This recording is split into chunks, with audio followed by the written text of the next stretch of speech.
This is a 1948 master plan for the Spanish Fork Airport that the Utah Division of Aeronautics just found in their attic when they were cleaning out the attic, and so it has the original plans for our airport, which is one of the oldest airports in the state, and we've been continuously operating probably since about 1939. This document's kind of exciting just because it's so old and in such incredibly good condition. Kind of a neat thing to have the Division of Aeronautics to have run across this. Mayor, I'd like to introduce Jared Esselman, the director of the Utah Division of Aeronautics. He just plays you just can't believe how critical a role he plays in the things we're able to accomplish down there at the airport and our funding. And but anyway, he's found something really neat to share with us as a city. I'll turn the time over to Jared. Thank you, Chris. So I'm the director of aeronautics. I manage the state aviation system. And we were doing some construction in our aeronautics building and literally cleaning out our attic. And I wanted to bring this to y'all. It is the 1948 master plan for the Spanish Fork Airport.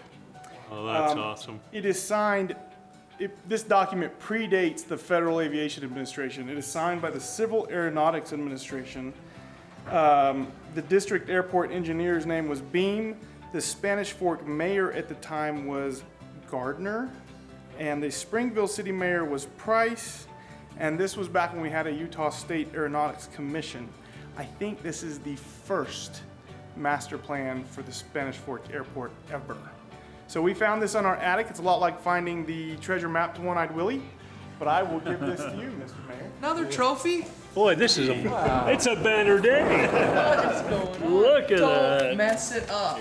This is like, You don't want me to drop it? oh, I'm so stressed right now. But the crayons. That is awesome.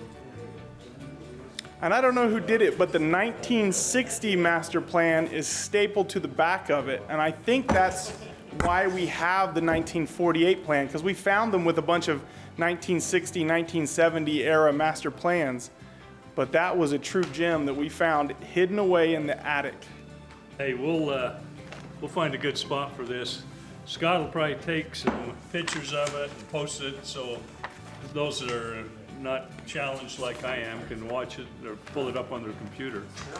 So we appreciate that. Absolutely, absolutely. Thank you for bringing it to us. And as straight as those lines are, that entire document is handwritten. That's what I was just gonna point out. Yeah. The entire document is handwritten. That's how Mayor grew up in the building industry, Yeah, it was all just like reading that. plans just like that. Yeah, and Before that's why CAD systems. that's why I took my draft class, and I'm drawing. It's crazy. Yeah, yeah. Hey, thank you so much. Thank We you, appreciate it. that. Glad to do it. Thank you. That's good. Careful. This is like the movie National Treasure. Get him some lemons and a hair dryer. Oh, All right. Awesome. That's good. Thank you. Thank you so much.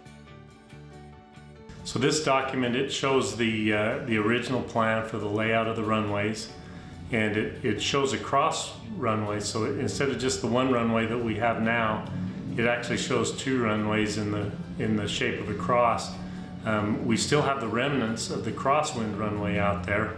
It's somewhat overgrown with weeds and remnants of the asphalt that was there, but it's not in too great a shape anymore because we've lengthened the main runway and we've abandoned the crosswind runway, with the exception of some of the bush pilots still use it when the winds are really nasty and they can land in real rough terrain. So we also use that crosswind runway a lot now for when we have firefighters and helicopters on the airport.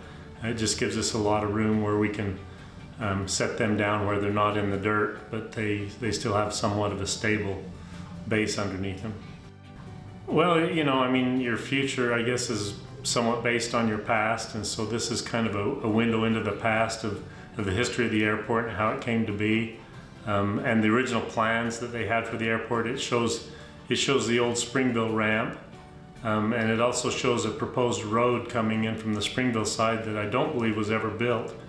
But plans change. We have a master plan today that projects what the airport will be in 20 years, and you don't have a crystal ball, so you don't really know what the airport's going to become, but it's fun to look back and see how closely the plans that they laid in 1948 have developed into the airport that we have now.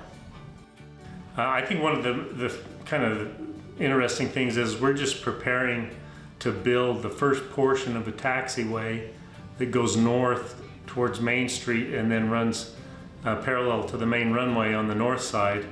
The interesting thing is this plan shows that taxiway.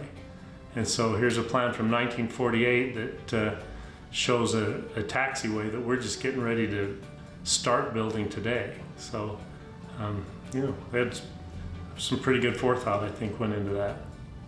Well, I think one of the neatest things about airports in general is that it's actually another front door to the city. And so airports like Salt Lake City International, and it's one of the main entrances for people to come into the city.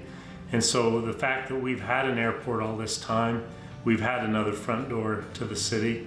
And as businesses grow and we get more and more population growth in the area, to have a way that people can get to the airport, we had a jet landed today, and he was dropping off some people who'd been from Southern California, and now by the end of the day he'll be in Akron, Ohio. And so the way it just makes the world a lot smaller place when you have a place to land. They say when you build a mile of road and you can go a mile, and you build a mile of runway and you can go anywhere.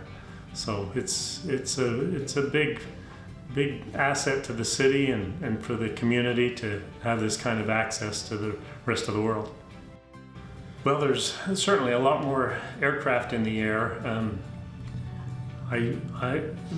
I'm amazed at how much training we have going on at our airport, how many new pilots we're getting there. It used to be you'd go flying and you'd be the only person in the sky, and now it's we have new technology that's being implemented in all the aircraft so that whenever I go flying, I can see where all the other aircraft are around me with satellite tracking information that as of the end of 2020, that's something that's going to be required in every single aircraft. It's going to make it a whole lot safer to fly, especially now that the skies are getting so crowded.